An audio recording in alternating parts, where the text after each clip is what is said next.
So have any of you guys here ever received an anonymous note before? Do you ever get anonymous notes? A few people. I remember when I was back in middle school, I got a note that said, "I like you. Do you like me?" Check a box. Yes, no, maybe, right? And the note was not signed. How cruel is that? Isn't that mean? I mean, that stupid note kept me awake for weeks. I was trying to figure out, like, who sent it? And did they actually intend it to be for me? And did that person like me? Or did they like me? You know what I mean? Never got the answer to any of those questions. Stupid anonymous note. Don't like anonymous notes. I've also gotten anonymous notes that are like kind of mean. You ever gotten those? Less than nice anonymous notes? Do you ever get those? You know, it kind of boggles my mind a little that people think that I put stock in an anonymous note that tries to question someone else or warns me about someone or attacks me. You know, it kind of boggles my mind. Give me some guidance, you guys. What should I do when I get an anonymous note that is warning me about someone or that is kind of attacking me? What should I do with it? Should I study it and try to figure out where it came from and take notes on this? What should I do? Pray over it, throw it away. See, what I did is I throw them away. I just throw them away. You know, that's kind of what I do with them. But the question comes up in my mind. Why do people do this? Why do people leave anonymous notes? You know, what is it? Why not just sign your name to it? Why? Do you have ideas? They're scared, right? It's fear. People don't sign their name. Even in the cutesy notes, the cutesy I like you notes, right? Even in that, people are afraid of signing their name because they're afraid of rejection. Right? Or when they're attacking someone, they're oftentimes afraid of the response, and so it's easy to hide behind no name. Right? Anonymity, people who do things anonymously, is often driven by fear. But is it always driven by fear? Is it always? I mean, have any of you guys been one of the fortunate people to have someone buy your meal at the drive-through window? Has that ever happened to you before? Or maybe they pay for your dinner and without you knowing, or they feed your parking meter. Has that ever happened? You guys have that done? What is it that drives that kind of anonymity? Because people, a lot of times they do that without saying anything. They don't want to know. They don't want you to know who they are. They just do it kind of quietly behind the scenes. Why do people do that? Kindness, yeah, right. You know, I'm thinking sometimes people do that anonymously because they don't want to embarrass someone, or maybe they don't want them to feel indebted. But sometimes they do that just to be nice, right? So don't they do that sometimes? You know, with social media now, we're seeing more and more examples of random acts of kindness, right? People just doing things nicely for other people. And the fact that you cannot trace back who it was means that they're either doing it to kind of puff themselves up and make themselves feel kind of self-righteous, or else they're doing it to be nice, right? And I like to give people the benefit of the doubt, so I'm going to assume that they're doing it just to be nice. I'm going to assume sometimes people do things anonymously just to be kind. So I want you to take a look with me, if you have a Bible with you, take a look with me at Matthew chapter 6. Chapter 6 if you have a Bible. If you didn't bring a Bible, that's no big deal. You could use cell phone, tablet, or use one of these Bibles in front of you, in the racks in front of you. It's on page 803 in the blue Bible towards the back. Or if you have one of those maroon large print Bibles, it's on page 1485. But we're looking at Matthew chapter 6, well, because that's towards the back of the Bible, Matthew chapter 6. I love this section. I love this section. This section in Matthew 6 is right in the middle of a big talk that Jesus is giving called the Sermon on the Mount. Okay, this big long talk that he's giving. It covers Matthew 5, 6, and 7. And in this talk, Jesus is speaking to this huge group of followers, and the main point of the whole thing is the fact that God sometimes sees things differently than we do. right? And so if you look at the whole Sermon on the Mount, he starts off by talking about what it means to be blessed. You know, how God sees blessing differently than we sometimes see blessing, right? What blessing feels like to me is different than what God thinks is being blessed. And then he goes into what it looks like to be a believer in the world, what our believer's role is. What does it mean to be salt? What does it mean to be light? And then he goes into some practical stuff about character, about building character. And that's what this little section is here today. So I want us to look at chapter 6, really short little section, verses 1 through 4, okay? And this is what Jesus says. He says, watch out. Don't do your good deeds publicly to be admired by others, for you will lose the reward from your Father in heaven. When you give to someone in need, don't do as the hypocrites do, blowing trumpets in the synagogues and streets to call attention to their acts of charity. I tell you the truth, they have received all the reward they will ever get. But when you give to someone in need, don't let your left hand know what your right hand is doing. Give your gifts in private, and your Father who sees everything will reward you. I love that. I love this little section. You know, we've talked before about the fact that God cares. He doesn't really care all that much, actually, about how much we give or don't give. He actually doesn't care how much we give or don't give. But God is very, very, very interested in what motivates us to do so. What motivates us to give. What kind of person are you now? And what kind of person are you becoming? This is what God cares about. This is what he wants to know. And so when we look at what we give and how we give and the method for giving, what that's showing is the kind of person that we are, and it can help to determine the kind of people that we are becoming. I find this so interesting that this little section, if you look at this little section, the focus of this is not on the people that we're giving to. He never once says in here, here's the type of people that you should be supporting and should be giving, and here's how much you should give. Never says that. The focus of this is on us. It's on us and how we are giving and what our method of giving says about us, right? Have you guys ever seen people use those ginormous checks when they're like giving money to charity right after their group has done like a fundraiser or something? Have you seen those before? You ever try to take one of those to the bank? They won't take them. I've tried. But people sometimes use these huge checks. Why? Why do they use these huge oversized checks? What's the point? What is it? They want attention, right? Isn't it? I mean, is there any other possible reason you can think of that people would use this huge check to give money to charity? It's because they want to be seen. They want recognition for it. Isn't this true? That sometimes, well, not sometimes, a lot of times, when we do good things, we want to be recognized for it. There's something inside of us that kind of wants a pat on the back for doing something nice for people, right?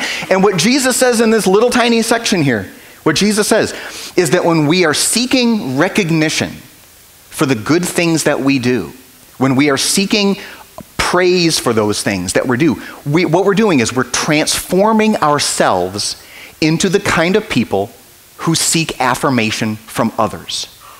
We're trying to get a reward. We're thriving on the oohs and the ahs from other people, and we're allowing ourselves to become like that kind of person. And so what Jesus says, he's got a solution. His solution is what? When you give, do it how? Privately, anonymously.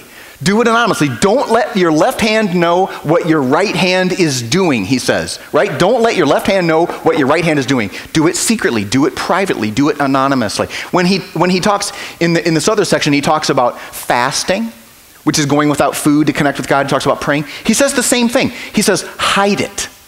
Hide it. Not because you're embarrassed about it, but because when you do it anonymously, you're making sure that you're doing it for the right reason. You're not trying to get praise from other people. You're doing it because it's the right thing to do. Don't let your left hand know what your right hand is doing. So today, what I want to do is I want to give you two ways that we can bless people anonymously.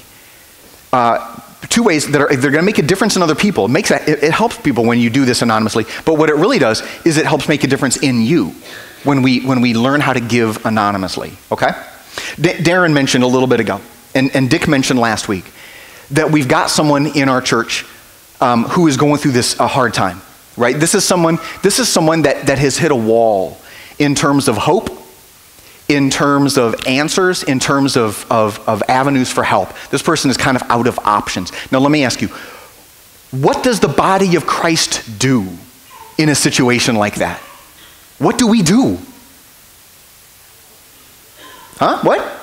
We help. We help, right? I mean, what does Paul say? When one part of the body hurts, the body hurts. This is what he says in 1 Corinthians 12. When one person hurts, the body hurts. So we help. The body of Christ helps. And we don't do that because we want people to notice. We do it because it's the right thing to do. Because how does Jesus say that we should help people? When we're helping people in need, how do we do it? Anonymously. Anonymously. We do it not to get accolades, not to get noticed. We do it simply because it's the right thing to do. And so Darren had mentioned that we're going to be taking up a special offering to help this one person today. And we're actually going to do it right in the midst of this. In fact, I'm going to go ahead and ushers, wherever my ushers are, just come and kind of get ready. Because as we do this, I want you to hear three things, okay? I want you to hear three things. Number one, we don't do something like this very often. Does anyone know how long I've been here at this church? How long I've been pastoring here? Too long, I heard that. 6.5 years, almost 7. Yeah, Stan, almost 7 years, 6.5 years. Do you know that we have never done this? We've never done this. We've had special offerings, but we've never done a special offering to help someone out before. And so I think that when we do something like this, it's because the Holy Spirit is leading this. You know, the Holy Spirit is leading this process. But I want you to hear something else. Number two, this is really an opportunity to help one of your brothers or sisters anonymously. I mean, that person is not going to know what you could or could not give. They're not going to know what you're able to give, and you're not going to know who it is. You don't know who it is. This is truly an example of your left hand not knowing what the right hand is doing, okay? But I want you to hear a third thing. We all know, I think, that we should help each other out. We know that we should do that, right? Bear one another's burdens, Paul says in Galatians. He says, bear one another's burdens. But it's also true that we help each other in different ways. So when these guys come back and they send these plates down, listen, if you can help this person with their needs and their expenses and that kind of stuff, if you can do it, awesome. But if you can't, if you're not in a position, I want you to do something different. When it comes by, I just want you to pray over it. I want you to pray over that, and I want you to pray over that person, that doors might be opened for them, that they might get some answers and might get some help and be able to move in the right direction again, okay? Pray over that, because no matter how we can help, all of us are called to help in some way. This is, if you're able to put something in, love you, have you do that. Lisa mentioned before that if you're writing a check, just write it to the church, put fellowship fund. Everything that we collect right in this is going to help that person. It's going to help them, okay? We have to do our regular offering later. We have to do that because that supports missionaries and local ministries and stuff. What we collect right now is just going to help that one person. And ushers, go ahead. As they're doing this, I want you to think of two questions, okay? I want you to think of two questions. When somebody receives a gift like this, what does it do for them? What does it do for them when they receive an anonymous gift like this? And number two, I want you to think about this. What does it do for you? What does it do to you when you give anonymously, not knowing who it is or how it's going to be used? How does that affect you? Important questions. These are important questions. Okay, so I told you I was going to give you two ways to bless people anonymously today, right? Two ways to do it. That's the first way. For the second way, I want to have Rhonda Graham come up and talk about a program called Scattered Blessings, because Rhonda is the one who named this, and I think it's the coolest thing. And so Rhonda's going to come up and talk about this and what this means and how it works, and I'm just going to move out of the way. And okay, what we've done is, you know, you've gone through the drive-through before. And either blessed the person behind you, or you've been the one blessed. You found a quarter in the parking lot. I don't know, a quarter will make my day if I find a quarter in the parking lot. But we can do small things. It doesn't have to be large, but let's make a plan as a church body to scatter blessings about Lima. Scatter them wherever you go, in whatever means and ability you're able to. It doesn't even have to be monetary.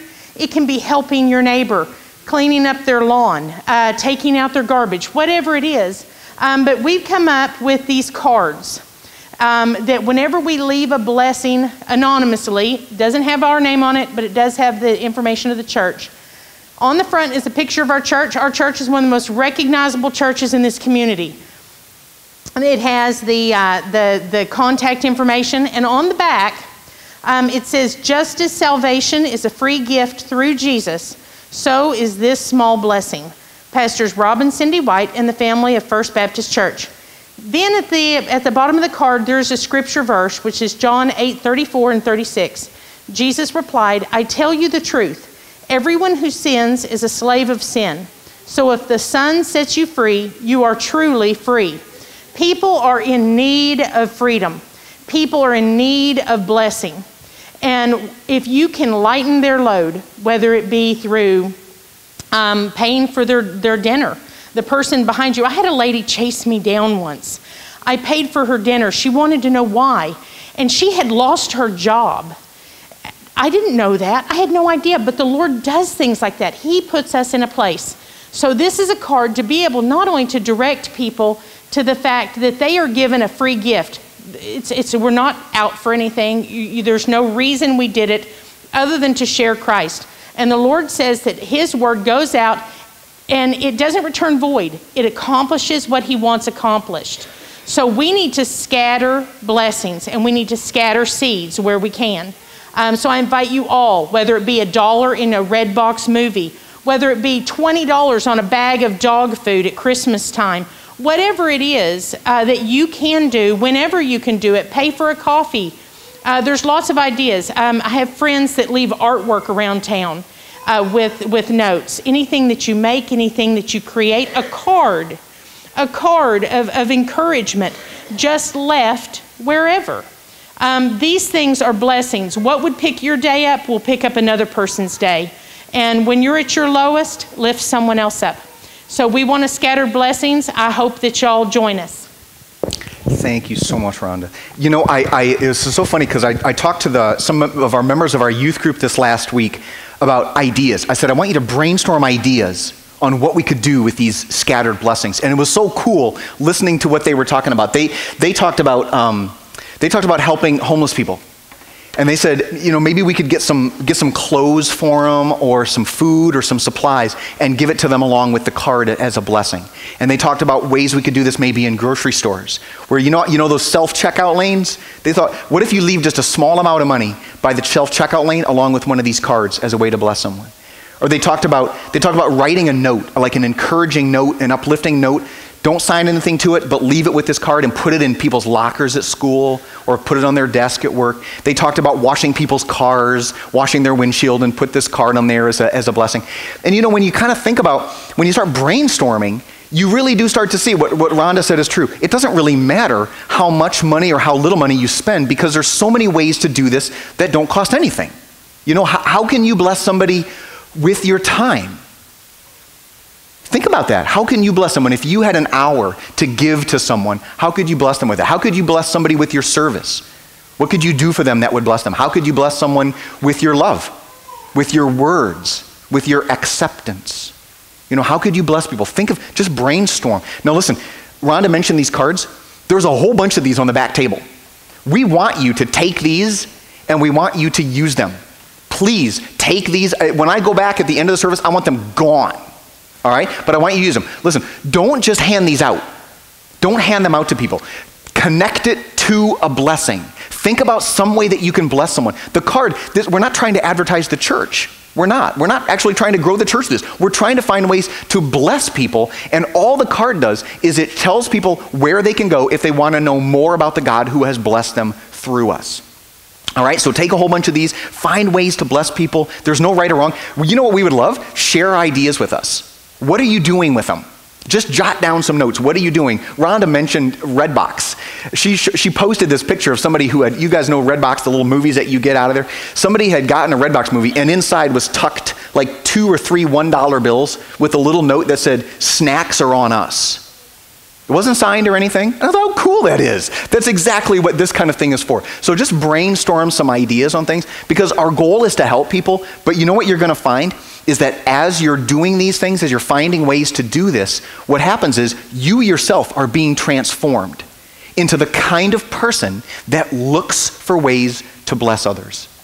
Okay? So today, we're going to wrap this up. I've given you 2 ways to bless people anonymously, to not let your right hand know what your left hand is doing. 2 ways to do that. You can help someone with their needs, whether it's resources or with prayers. You can scatter blessings wherever you are and however you can. Because you know what? Listen, sometimes people do anonymous things out of fear. But sometimes we do it out of love. Look for ways to bless people this week. Look for ways not to get oohs and ahs, because it's the right thing to do. And what ends up happening is you yourself become the blessing. Let's pray together. I'm going to have our ushers come up there. We have